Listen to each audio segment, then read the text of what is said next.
filled with excitement, fun, and is beyond limits. But the question is, are you ready to jump?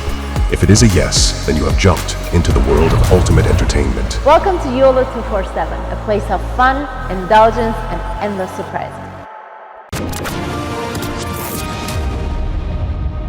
Ilhan Omar ने 10 साल पुरानी photo कहीं और की, Syria की फोटो निकाल के उस बच्चे की फोटो यहां पर डाली और ट्वीट कर दिया फट से कि साहब ये देखो इजरायलियों ने मारा। जय हिंद दोस्तों, मैं हूं मेजर गौरवारी और आप देख रहे हैं आज की ताजा तरीन खबरें। इल्हान उमर जो कांग्रेस वुमेन है, सोमालियन डिसेंट की है, उसने ट्वीट करा, एक बच्चे की लाश थी वो फोटोग्राफ। बच्चे की लाश को दिखाते हुए ये बोला है कि देखिए ये यहूदियों ने एक मुस्लिम बच्चे को मार दिया, पैलेस्टीनियन बच्चे को मार दिया।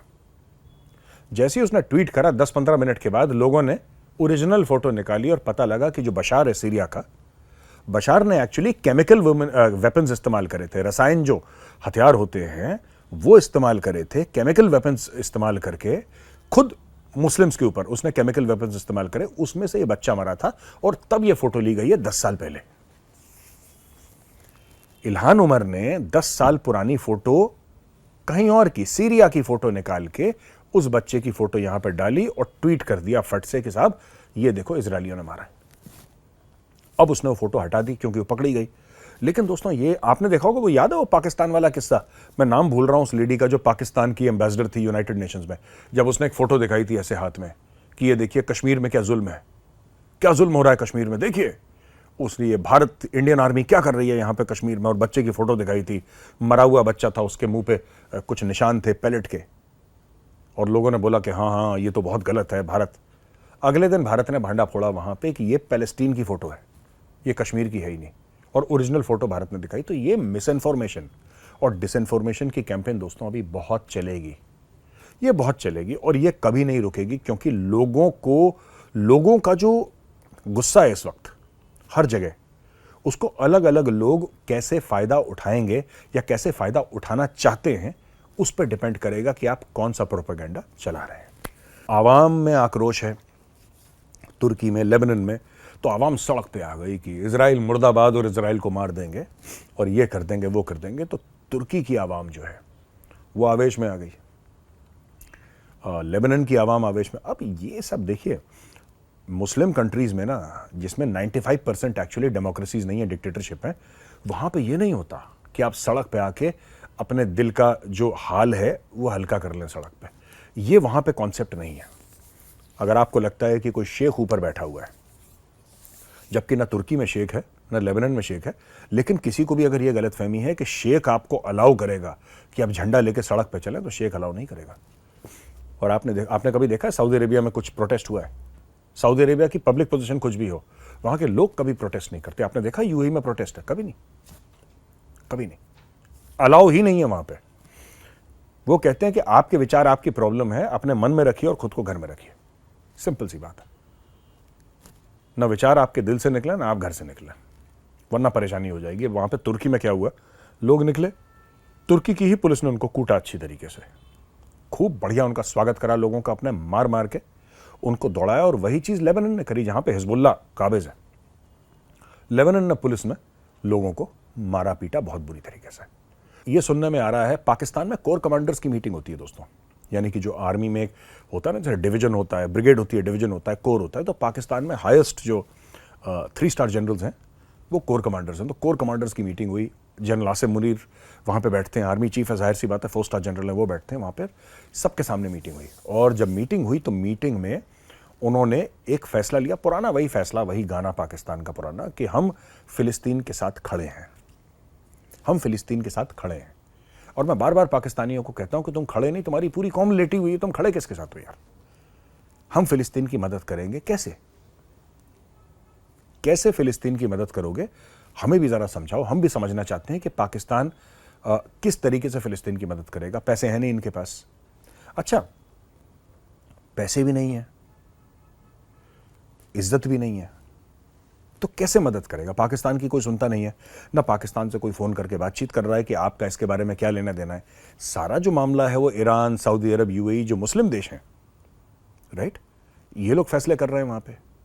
दूसरी तरफ अगर आप वेस्टर्न कंट्रीज देखें, वहां पे अमेरिका है, यूके है, जर्मनी है, फ्रांस है, ये लोग फैसले कर रहे हैं। अगर दूसरी तरफ चले जाएं, वहां पे इंडिया है, वहां पे चाइना है, वहां पे रशिया है, वो लोग फैसले कर रहे हैं। पाकिस्तान किसी गिनती में नहीं आता, लेकिन अपने लोगों को फिलिस्तीन फिलिस्तीन करके भड़का रखा है। अब कुछ ना कुछ तो बोलना है, करने की चाहे कुछ औकात ना हो पाकिस्तान की, लेकिन पाकिस्तान को भाई कुछ ना कुछ तो बोलना है। तो पाकिस्तान ने बोल दिया कि हम फिलिस्तीन के साथ खड़े हुए हैं। पिछली बार ये गए थे भाई लोग, वहां से भी एम्बुलेंस मांग के, इन्होंने फिलिस्तीनियों से भीख मांग ली, जो बेचारे खुद दुनिया से मांग के चलाते हैं। पाकिस्तानियों ने उनको नहीं छोड़ा दोस्तों, उनसे भी सुनने में आ रहा है कि एम्बुलेंस इन्होंने उनसे ले ली थी भीख में। अच्छा, एक अस्पताल है, अभी तक आप सुन चुके होंगे, जान चुके होंगे कि अस्पताल के ऊपर बम गिरा और काफी तू मैं हुई। हमास ने बोला कि इजराइल ने करा है, इजराइल ने बोला कि हमास ने करा है। बीच में इजराइल ने एक वीडियो जारी करा और वो वीडियो साफ दिखाता है कि हुआ क्या। मैं दोस्तों थोड़ा सा तफसील में, अगर आपकी इजाजत हो तो तफसील में आपको ये बताऊंगा कि स्टोरी क्या है। ये पूरी स्टोरी ऐसी है कि एक इस्लामिक जिहाद करके छोटा सा एक आतंकी ग्रुप है, संगठन है आतंकी, जिसने इजराइल की ओर एक बड़ा रॉकेट फेंका। क्या हुआ कि वो हो गया मिसफायर। जब मिसफायर हुआ तो वो हवा में टूट गया और कहते हैं कि उसका वॉरहेड, जहां पे बारूद रहता है असली, वो गिरा अस्पताल के ऊपर, वो फट गया। और इसका प्रूफ, इसका जो प्रॉपर इसके जो सबूत हैं, वो इजराइल ने सबके सामने दे दिए, क्योंकि इजराइल का नाम लगा रहे थे कि इजराइल ने मारा वगैरह। अच्छा, मैं शुरू से ही कह रहा था कि इजराइल ने नहीं करा, और अब मैं आपको कारण बताऊंगा क्यों।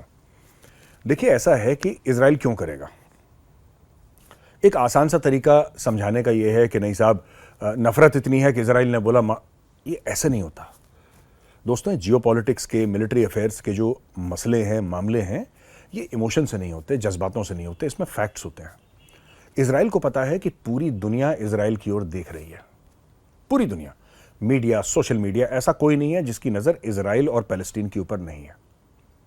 इजराइल क्यों करेगा ऐसा? इजराइल क्यों एक अस्पताल में, क्योंकि उस अस्पताल में जिसमें कह रहे हैं तकरीबन 500 लोग मारे गए, दोस्तों 500 में से तकरीबन 400 450 तो पेशेंट होंगे, 400 450 पेशेंट होंगे, फिर कुछ डॉक्टर हो गए, फिर कुछ nursing staff, medical staff, support staff etcetera, ये सब होंगे, पर ज्यादातर तो पेशेंट होंगे जो बेबस हैं, बेचारे मासूम लोग हैं, बीमारी परेशानी से आए हैं वहां पे।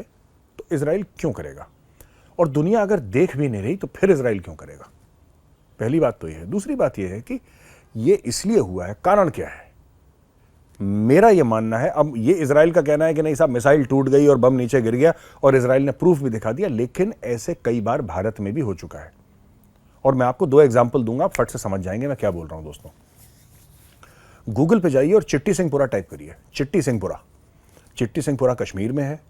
और बिल क्लिंटन के आने से एक दिन पहले, जब बिल क्लिंटन राष्ट्रपति थे अमेरिका के और भारत वो आ रहे थे, तो उनके स्वागत में बहुत तैयारियां हो रही थी कि साहब बिल क्लिंटन साहब आ रहे हैं, और आओ भगत के लिए तैयारियां। एक दिन पहले उनके आने से चिट्टी सिंहपुरा में 40 सिख भाइयों को मार दिया आतंकवादियों ने। ये तरीका होता है आतंकी संगठनों का या दूसरे देशों का कि पूरी दुनिया की नजर, क्योंकि जब अमेरिका का राष्ट्रपति आएगा तो दुनिया भर का ग्लोबल मीडिया भी आएगा, जाहिर सी बात है।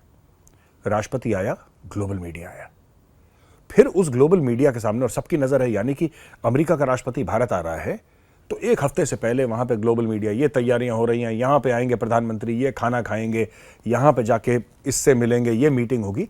एक हफ्ते पहले से दोस्तों तकरीबन ये भूमिका बांधना शुरू कर देते हैं और दुनिया भर की नजरें वहां पे रहती हैं। चिट्टी सिंहपुरा कर दिया बीच में, सिख भाइयों को उनका कत्लेआम करा वहां पे, और दुनिया भर की नजरें कि कश्मीर में क्या हो रहा है। कश्मीर अचानक दोबारा एक बार इंटरनेशनलाइज हो गया बिल क्लिंटन की फ्लाइट लैंड होने से पहले। कहने की बात यह दोस्तों कि जब भी यूएस प्रेसिडेंट जाता है तो कुछ ना कुछ कई देशों में ऐसे बड़े कांड हो जाते हैं कि दुनिया भर का मीडिया, अब आज की तारीख में मीडिया क्या डिस्कस कर रहा है? 500 लोग मर गए, अस्पताल पे बम गिरा दिया, ये सब चल रहा है। ठीक है दोस्तों, जो बाइडेन गए और जो बाइडेन ने भी यही बात बोली इजराइल में कि हां, ये इस्लामिक जिहाद ने करा है, उसने वही बात बोली।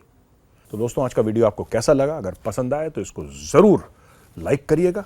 मैं कल फिर हाजिर हूंगा एक नए वीडियो के साथ, तब तक के लिए जय हिंद।